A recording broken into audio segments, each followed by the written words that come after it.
Hey guys, welcome to my YouTube channel. आज हम देखने वाले थे ESLint। हम ESLint को हमारे नोड के कोड में इंटीग्रेट करवाएंगे। तो ESLint करता क्या है? तो सिंपली ESLint एक समझ लो, ESLint हमारा कंपाइलर, प्री कंपाइलर है जो हमारे कोड को थोड़ा एनालाइज करके बता देगा कि कहाँ का इशू है। हम रूल्स भी, कस्टम रूल्स भी लिख सकते हैं। सपोज आप एक फाइल है जिसमें आपने 4-5 वेरिएबल इंपोर्ट किए, बट वो वेरिएबल कहीं पे यूज़ नहीं किए, तो एट दैट टाइम वो वेरिएबल निकाल देना चाहिए, because it's unnecessary loading our system, right. So निकाल देने के लिए ऐसे रूल्स हम ESLint में लिख सकते हैं, जिससे आपका कोड क्लीन रहेगा, ठीक है, और एक स्टैंडर्ड मेंटेन रहेगा कोड का। अगर मल्टीपल डेवलपर काम करेंगे और एक ESLint कॉन्फ़िगरेशन किया गया रहेगा, so it's a proper way कि आपका पूरा कोड एक सिस्टमेटिकली और प्रॉपर वे में डिज़ाइन किया गया रहेगा। ओके, सो अभी नोड के सर्वर को ESLint को ऐड कैसे करें, तो सिंपल स्टेप्स है। तो सबसे पहले हम क्या करेंगे बताइए कि मेरे पास एक नोड का सर्वर है ऑलरेडी, ठीक है। अब ये नोड का सर्वर है मेरा, अब इसमें ESLint नहीं है, तो सबसे पहले मुझे क्या ऐड करना है, मुझे डेवलपर डिपेंडेंसीज ऐड करनी पड़ेगी सबकी। तो डेवलपर डिपेंडेंसी ऐड करने के लिए सबसे पहले मैं क्या करूँगा, npm, ठीक है, इंस्टॉल, हमें इंस्टॉल करना पड़ेगा किसको, ESLint को इंस्टॉल करना पड़ेगा। और ये डेवलपर डिपेंडेंसी है, तो सेव से डैश और डेव, ठीक है। अब मैंने ये कर दिया। सो अभी ये डेवलपर डिपेंडेंसी इंस्टॉल कर देगा, ठीक है। ESLint एक बार इंस्टॉल होने के बाद हमें ना वही प्रोजेक्ट के अंदर, मतलब वही प्रोजेक्ट में npx is nothing for node package executable package के लिए ESLint, ठीक है, ESLint डैश डैश इनिट, मतलब क्या, इनिशियलाइज कर रहे हैं हम ESLint को। एंटर हिट किया। अभी ये क्या करेगा, ठीक है, ये आपको थोड़े से क्वेश्चन पूछेगा, तो क्वेश्चन का प्रॉपर, ठीक है, प्रॉपर चेक और क्या करना है, syntax problem and info the style, नहीं मुझे सेकंड में इसमें जाना है, ठीक है, जावास्क्रिप्ट रहेगा, राइट। उसके बाद कौन सा है मेरा नोड का सर्वर, इसके लिए कुछ नहीं, मेरा टाइपस्क्रिप्ट, इसमें टाइपस्क्रिप्ट नहीं है तो नो, ठीक है। उसके बाद ब्राउज़र या नोड के वर्जन पे रहेगा। उसके बाद कॉन्फ़िगरेशन किस में चाहिए, जेएस में चाहिए, जेसन में चाहिए, किस में चाहिए, मैं जावास्क्रिप्ट में लूँगा, ठीक है। तो अभी कि यहाँ पे आपको जनरेट हो चुकी रहेगी ये ESLint की कॉन्फ़िगरेशन फाइल। अब जो भी रूल्स आपको लिखना है इसके अंदर आप रूल्स लिख सकते हो, वो रूल्स कैसे लिखे जाते हैं मैं आपको बता दूंगा, ठीक है। अब ये सब होने के बाद ना, ये 2 स्टेप तो आपने कर लिए, उसके बाद आपको और एक स्टेप करना है, आपको ना एक प्लगइन इंस्टॉल करना है ESLint का, ठीक है। तो अभी ESLint का ये मेरा इसमें ऑलरेडी अवेलेबल है, तो ये कर दोगे थोड़ा हेल्पफुल हो जाएगा, आपको डायरेक्ट एरर्स पता चल जाएंगे। अभी आप देख रहे होगे कि मुझे यहाँ पे एरर आ रहा है, पहले नहीं आ रहा था, अभी यहाँ पे एरर आ रहा है क्योंकि ये फाइल जनरेट हुई, इसने क्या बोला है देखो, मॉडल इज़ नॉट डिफाइंड। तो अभी इसको फिक्स करना है, तो यहाँ से मैं ऑलरेडी फिक्स कर सकता हूँ, बट इसको कैसा फिक्स करना है उसमें बाद में बताता हूँ। तो हमारा अभी क्या हुआ, 2 स्टेप हो चुके, इंस्टॉल कर दिया, उसके बाद ESLint इनिट भी कर दिया, ठीक है। अभी क्या है कि अपने को पूरे कोड को जब भी पुश करो, सपोज अपने को चेक करना है कि लिंट के हिसाब से है कि नहीं, ESLint के हिसाब स्टैंडर्ड के हिसाब से है कि नहीं, उसके लिए हमें एक पैकेज डॉट जेसन में जाना है, एक हम स्क्रिप्ट लिख के रख देंगे। अभी स्क्रिप्ट यहाँ पे मैं लिखता हूँ लिंट, ओके, आप कुछ भी नेम दे सकते हो। और इसके बाद ये लिंट करेगा, तो npx मतलब एग्जीक्यूट करेगा, किसको एग्जीक्यूट करेगा, sorry ES ESLint star, star मतलब हर कोई, जितने भी इसमें फाइल्स है सबको ESLint के थ्रू पास करेगा, ओके। तो इसको मैंने सेव किया। अभी अगर मैं npm रन लिंट करता हूँ और एंटर करता, तो अभी मुझे जितने भी एरर्स रहेगी जो लिंट के हिसाब से नहीं है, तो ये पूरे दिए गए यहाँ पे, ठीक है।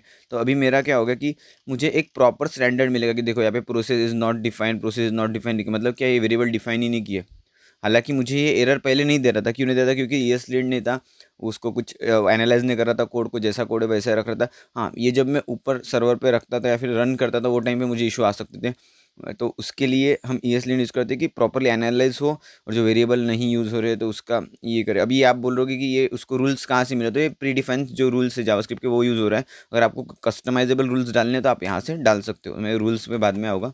तो अभी हम क्या करेंगे कि देखो, अभी यहाँ पे ना एक लास्ट वाला एरर आपको दिख रहा होगा, देखो यहाँ पे एक मॉडल का एरर। तो एक्चुअली क्या होता है, आपको आपके प्रोजेक्ट में कोई ऐसी फाइल्स रहती है जो ESLint के थ्रू ना जाए, मतलब वो उसको स्किप कर दे, तो वो टाइम पे आप कैसे कर सकते हो, तो उसके लिए हमें ना लिंट इग्नोर लिखना पड़ता है। तो वो फाइल का नेम है, तो .es, ओके, LINT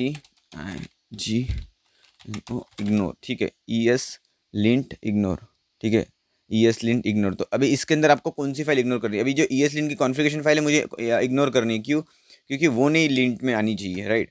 मतलब लिंट उस पे रूल नहीं चलाएगा आपका और ना ही उसका एरर दिखाएगा हमें। तो हमने क्या किया कि उसको इग्नोर कर दिया। अब जैसे इग्नोर किया, देखो यहाँ का एरर चला गया। सो मैंने यहाँ से इग्नोर कर दिया। अब जो भी फाइल्स आपको यहाँ इग्नोर करनी है ESLint में, जो इंक्लूड ना हो यहाँ पे डॉट ESLint इग्नोर में डाल सकते हो। अभी मैं इसको रन करूँगा, ठीक है। अभी भी इसमें बहुत से एरर रहेगी, क्योंकि बहुत से बार अभी देखो यहाँ पे ये यूज़र मॉडल में यूज़र इज़ नॉट डिफाइंड, तो अभी यहाँ पे यूज़र इज़ नॉट डिफाइंड देख रहे हो। तो मुझे पहले एरर नहीं आ रहा था, अभी मुझे एरर आ रहा है, तो मैं इंस्टॉल अभी ये कर दिया। उसके बाद ये क्या है, यूज़र मॉडल में JWT get is not defined. तो अभी ये जहाँ पे भी ऐसा एरर दिखा रहा है, मुझे सिर्फ इम्पोर्ट करवानी है, राइट। अभी दिखाता हूँ मैं आपको, एक ये ऐसा हो गया इम्पोर्ट। तो ये एरर मुझे पहले नहीं आ रहा था, अभी ESLint की वजह से मुझे इजीली फाइंड हो रहे हैं, एनालाइज होकर फाइंड हो रहे हैं। अभी इसमें ना एक चीज़ है प्रोसेस वाली, मैं आपको बताता हूँ। सी, अभी क्या होता है कि आप नोड में अगर काम किए हो तो आपको पता है कि प्रोसेस डॉट env करके ये ग्लोबल वेरिएबल रहता है। अभी यहाँ इसको कहीं डिफाइन नहीं कर सकते। एरर ये आ रहा है कि प्रोसेस इज़ नॉट डिफाइंड। सो ऐसे टाइम पे क्या करना है, ऐसे टाइम पे आपको क्या करना है, ESLint को यहाँ पे डिसेबल रखना है। तो कैसे करोगे, तो right click, suppose not right click जो होवर करोगे तो आपको क्विक फिक्स दिखता है यहाँ पे, वो प्लगइन के थ्रू, ठीक है। आपने उस पर क्लिक किया तो disable no undefined undefined for this line, मतलब क्या कि वेरिएबल अगर डिक्लेयर नहीं है फिर भी इसके बाद की जो लाइन है, मतलब ये जो लिखा है इसके बाद की लाइन ESLint ये रूल को छोड़ दे। कौन से रूल को, नो डिफाइन वाले को, नो अनडिफाइन वाले को, ठीक है। तो मतलब क्या कि अभी सेम एक ही लाइन के लिए रहता है मुझे, और यहाँ पे भी लिखना पड़ेगा। क्यों, क्योंकि ये जब भी आता है, जब भी ये एनकाउंटर होगा तो उसके बाद की लाइन ESLint से अनकमेंट हो जाएगी ये रूल के लिए, जो रूल आपने लिखे। इसमें क्या है, ESLint डिसेबल नेक्स्ट लाइन, मतलब नेक्स्ट लाइन को डिसेबल कर, कौन से रूल के लिए, ये रूल के लिए। तो सिंपल है इसका कहना। अभी जहाँ पे मुझे दिख रहा है मैं सिर्फ क्या करूँगा, उसके लिए ये डाल देना है मुझे। हर चीज़ हर हर जहाँ पे भी मुझे लगता है कि ये मैं डिफाइन नहीं कर सकता because this is a global one, तो ऐसा डाल देना है। या फिर आप डायरेक्ट पेज के ऊपर भी डाल सकते हो, मतलब क्या डायरेक्ट ऊपर, लेकिन वो उससे क्या होगा कि हर कोई डिसेबल हो जाएगा, ठीक है।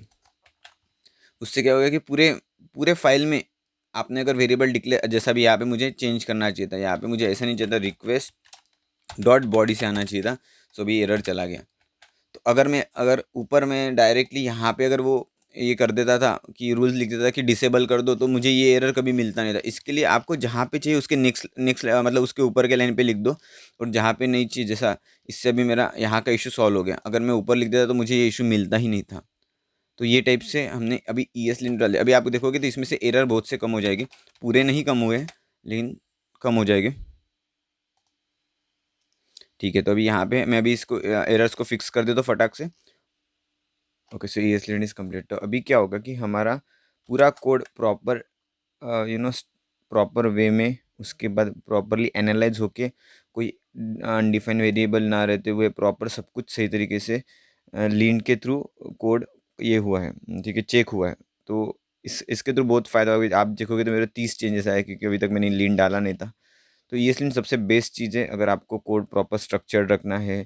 थोड़े यू नो आपको डेवलपमेंट के टाइम पे कुछ हिंट्स आनी चाहिए कि ये डिफाइन नहीं है, ये डिक्लेयर करना चाहिए, वेरिएबल ऐसा होना चाहिए। तो इससे अपना स्टैंडर्ड भी मेंटेन रहता है और आपका टाइम भी बचेगा, क्योंकि ESLint बहुत, और ये प्लगइन इंस्टॉल करना भूलिएगा मत, ये सबसे बेस्ट प्लगइन है, ठीक है। So thank you. अभी नेक्स्ट वीडियो में इसका ही आगे लेके मैं इसमें हस्की ऐड करूँगा। सो कभी भी आप गिट कमिट करोगे उसके पहले लिंट होगा, और आपका लिंट में एक भी एरर नहीं होगा तो ही आपका कोड गिट पे पुश हो पाएगा। इसके लिए हम हस्की यूज़ करने वाले हैं, ठीक है, प्री हुक के लिए। सो नेक्स्ट वीडियो में मिलते हैं with Husky. Thank you, bye.